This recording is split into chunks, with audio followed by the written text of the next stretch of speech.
sociedade, a Rádio da Bahia. Às 7h25, eu vou falar no Direto ao Assunto com Roberto Alcântara. Ele é superintendente do DENIT na Bahia. Departamento Nacional de Infraestrutura e Transporte na Bahia. Tráfego de veículos pesados voltou a ser proibido na ponte sobre o rio Jequitinhonha, BR-101, extremo sul da Bahia, lá no trecho da cidade de Itapebi. Roberto, bom dia. Bom dia, Adelso. Satisfação estar falando contigo mais uma vez. Ô, Roberto, foi o DENIT que proibiu o tráfego de veículos pesados ou foi a prefeitura local, prefeitura de Itapebi? Veja só, Adelso, em relação ao público geral, não houve absolutamente nenhuma mudança do que já vinha acontecendo, certo? Lá em 5 de maio, entre 5 de maio e 18 de junho, a ponte estava totalmente interditada para fluxo de veículos, fossem eles leves ou pesados. A partir de 18 de junho, né, houve uma liberação, a partir de alguns estudos que foram feitos, houve uma liberação parcial. Então, desde 18 de junho, apenas veículos leves e vans estão autorizados a trafegar pela ponte. Portanto, desde então, nenhum veículo pesado estava autorizado. No entanto, de forma bastante excepcional, houve um apelo por parte do município de Itapebi para que nós pudéssemos estar liberando o tráfego de apenas 8 veículos pesados, que é exatamente aqueles veículos caçambas, um caminhão compactador, aquele prensa, para que o município pudesse estar fazendo a coleta de lixo em alguns distritos. Então, nós montamos uma operação para poder atender especificamente o município de Itapebi em relação a esses veículos, 8 veículos. No entanto, no decorrer desta operação, nós identificamos que houve um aumento na vibração da ponte quando esses veículos pesados passavam, especialmente o veículo tipo prensa, né, que é o rolo compactador que tinha um peso mais elevado. Então, em virtude disso, houve a suspensão do fluxo apenas desses 8 veículos que estavam passando pela ponte, porque todos os milhares de outros veículos estão desde maio sem trafegar pela ponte. Agora, e essa informação, né, que voltou a proibição, né? Não tinha, então, essa proibição? Teve algum circuito mal informado, então, aí, né, não? Dessa questão? Sim, não é? perfeito. Não Você houve fala por desde parte 18 do de DENIT junho? nenhum comunicado. Isso, desde 18, por parte do DENIT não houve absolutamente nenhuma alteração. O que nos parece é que, em virtude de um ofício que nós encaminhamos à Prefeitura de Itapebi, informando a Prefeitura de Itapebi, né, que aqueles 8 veículos pesados não mais iriam trafegar pela ponte em virtude dessas vibrações, me parece que a partir deste ofício criou-se essa situação. No entanto, desde 5 de maio, né, que esses veículos não estão trafegando pela ponte. Agora, como é que está hoje a situação da ponte? A gente pode confiar, com a ausência de veículos pesados, a ponte está confiável? Sim, inclusive nós estamos com a equipe da USP, com o professor da USP, monitorando essa ponte 24 horas por dia. Né? Daí o porquê da liberação de veículos leves e vans.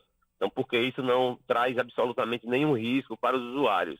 Né? Além disso, nós estamos já com a empresa contratada. Já iniciou a mobilização para a construção de uma ponte nova lá neste mesmo local.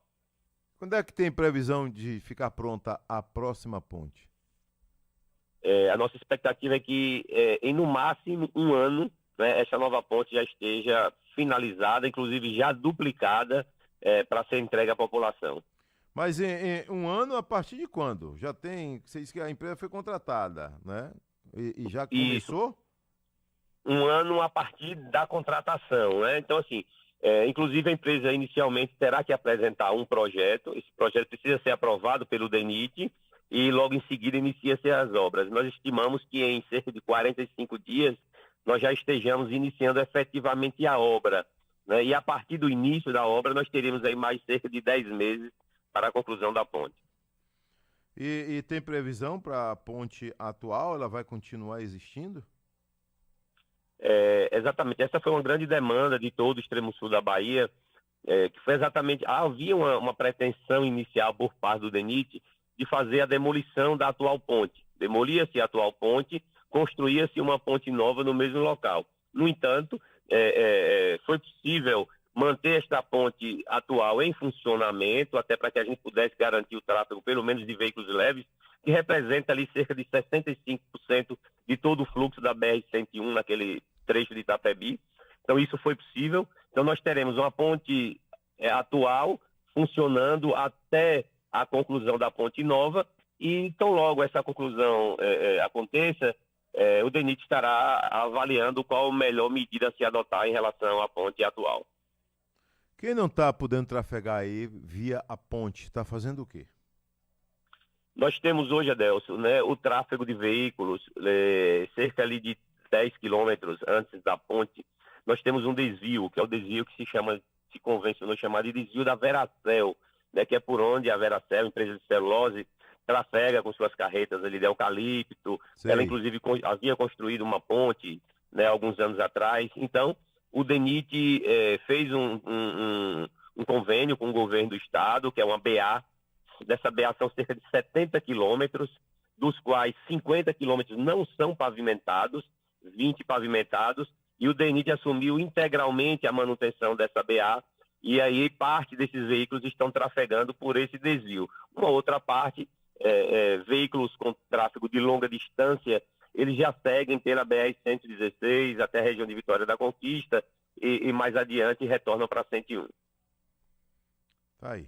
Então, o tráfego de veículos pesados, você acredita, Roberto Alcântara, superintendente do DENIT na Bahia, que ele vai continuar interrompido até surgir a nova ponte, for construída a nova ponte, ou tem possibilidade que essa ponte atual, sendo feito algum reparo, ela volte a receber veículos pesados, ainda que com alguma restrição?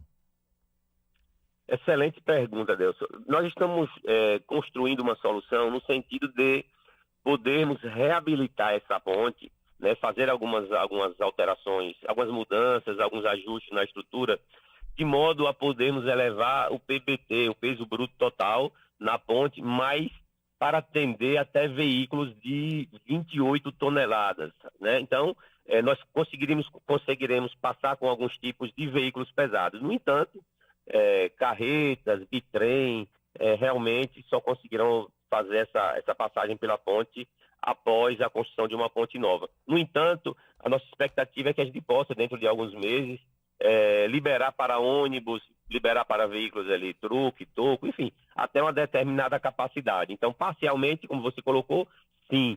Porém, para outros veículos mais pesados, não. Agora vindo para mais perto aqui de quem está na capital baiana, que é a rodovia federal BR-324, né? Como é que está a situação? Você esteve aqui, falou de mais de 5 mil buracos, né, catalogados aí pelo DENIT no trecho Salvador-Feira de Santana e no voltando Feira de Santana-Salvador. Como é que está hoje? Veja só, Adelson, nós passamos por alguns dias, vamos dizer assim, difíceis, né, especialmente em virtude do período chuvoso, que foi ali o mês de junho, praticamente todo de chuva o mês de junho, parte do mês de julho. Né, nós viemos aí com São João, tivemos um período de greve, enfim, mas o DENIT nunca parou, né? Nós temos recursos disponíveis para executar o serviço na BR, temos empresa contratada, e de modo que nos últimos dias nós conseguimos intensificar esse trabalho na BR-324 e BR-116, de modo que no dia de hoje nós já temos nessas duas rodovias, que somadas temos aí cerca de 680 quilômetros, já foram executados, Adelson, mais de 150 quilômetros só de serviço de fresagem com uma nova capa, né? Além disso, eu diria que nós já estamos praticamente zerando os buracos na BR-324 e BR-116. Ocorre que, em virtude das condições que nós recebemos da BR-324, né, a gente zera os buracos hoje, 2, 3 dias já surgem novos buracos. Né, porque é uma rodovia que está com muita trinca, muita rachadura, né, e com o tráfego de veículos pesados, novos buracos vão surgindo. Então é realmente um serviço contínuo, um serviço permanente, né, de vigília, para que a gente possa estar diariamente tapando esses buracos que estão surgindo. Mas a nossa expectativa é que até o final do ano nós já tenhamos uma BR-324 quase que em sua totalidade, completamente recuperada, não com tapa-buraco, mas com serviço de fresagem, colocando uma nova capa. Então, até o final do ano, certamente, nós teremos uma nova 324 em termos de manutenção funcional da rodovia. Ô, Roberto, tem algum meio de o cidadão ficar sabendo quando tem asfalto sendo colocado, tem serviço sendo feito? A gente sabe da necessidade do serviço, mas ninguém quer também pegar 10, 15 quilômetros de congestionamento, né? Digamos que tem um cidadão que ele pode adiantar a saída dele de casa, né, e evitar, e ajuda também o próprio DENIT, né, tá? Porque acredito que não é a intenção do DENIT formar filas com 20 quilômetros de carro, de carreta, buzinaço, essa confusão toda. Tem algum canal que o cidadão, o usuário das rodovias, possa ficar sabendo dessas informações? Veja só, Adelson, inclusive essa é uma das missões do DENIT, né? Levar fluidez. Inclusive na BR-324, de forma mais específica, os serviços de fresagem como a nova capa, eles foram contratados para execução noturna. Então, observe, durante o dia, eventualmente, acontece serviço de fresagem e capa, porque nós precisamos fresar determinado segmento, que é fazer aquela raspagem no asfalto. No entanto, nós precisamos finalizar o serviço no mesmo dia, né? Porque se ficar a pista ali com aquele desnível, com aquela fresagem, pode trazer riscos para os usuários. Então, semana passada, por exemplo, a empresa iniciou o serviço às 21 horas da noite. Esse serviço precisa ser concluído às 5 horas da manhã. No entanto, quebrou, um desses equipamentos quebrou, e aí o serviço se estendeu até 9 horas da manhã, né? E aí realmente gerou bastante transtorno. Mas nós temos trabalhado de forma árdua para evitar que esses serviços na BR-324 sejam realizados durante o dia, né? Mas eventualmente ele tem se estendido até um pouco da manhã, né? Serviço de roçagem, serviço de limpeza daqueles dispositivos de drenagem, estes sim acontecem durante o dia. No entanto, todos os demais serviços estão proibidos pelo DENIT, e a nossa fiscalização tem acompanhado de perto para que eles aconteçam no período diurno, né? Apenas no período noturno, exatamente para evitar esses transtornos. As empresas terceirizadas estão recebendo em dia? Sim, sem dúvida alguma, né? O governo federal, o Ministério dos Transportes, até porque o governo federal, depois de todo o esforço para que a Via Bahia saísse, né, não poderia deixar a rodovia, enfim, sem o devido cuidado. Então, o Ministério dos Transportes, a Diretoria-Geral do DENIT, tem assegurado os recursos, né, para que os contratos de manutenção, na verdade, não só os contratos de manutenção, mas todos os contratos. E aí nós temos, Adelson, na Bahia, cerca de 70 contratos de manutenção, né? Então, nós temos aí cerca de 7 mil quilômetros de rodovias que são administradas pelo DENIT, e esses 7 mil quilômetros são divididos aí em aproximadamente 70 contratos de 100 quilômetros, aproximadamente. Então, todos eles em dia, com fornecimento, até porque há todo um planejamento. Nós já sabemos de forma antecipada qual é o valor que nós teremos de aplicação no Estado, seja para manutenção, seja para obras, e em cima desses recursos nós fazemos todo o planejamento a fim exatamente de evitar atrasos. Roberto, ali em Nova Itarana, BR-116, né, é o único pedágio que eu tô vendo com 40, 40? 40 lá, né? E são dois, no caso a praça de pedágio, né? E tem dois radares, um na chegada e outro na saída, né? Por que essa estratégia DENIT, nesse caso DENIT ou a NTT? E por que essa estratégia?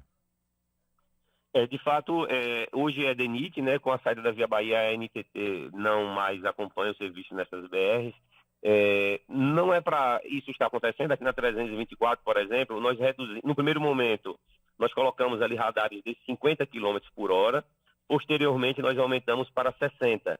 que é o que deve estar acontecendo em todas as praças de pedágio. Isso como medida de segurança, porque nós temos barreiras físicas nesses locais, de modo que é temerário, né, arriscado para os usuários cruzarem essas praças de pedágio numa velocidade, né, que não seja prudente. Então, nós reduzimos exatamente como medida de segurança, né, na medida que nós temos ali barreiras físicas nesses locais. Mas lá tem dois, um na chegada e outro na saída. Dois radares, Perfeito, né? Adelson. Vamos solicitar a nossa equipe que esteja verificando para que faça o devido ajuste, porque realmente não. Estranho. Nem aqui na 324 está funcionando assim. Nós temos um na chegada para reduzir a passagem. Isso. E depois o tráfego volta a fluir. Lá tem, você conhece, né?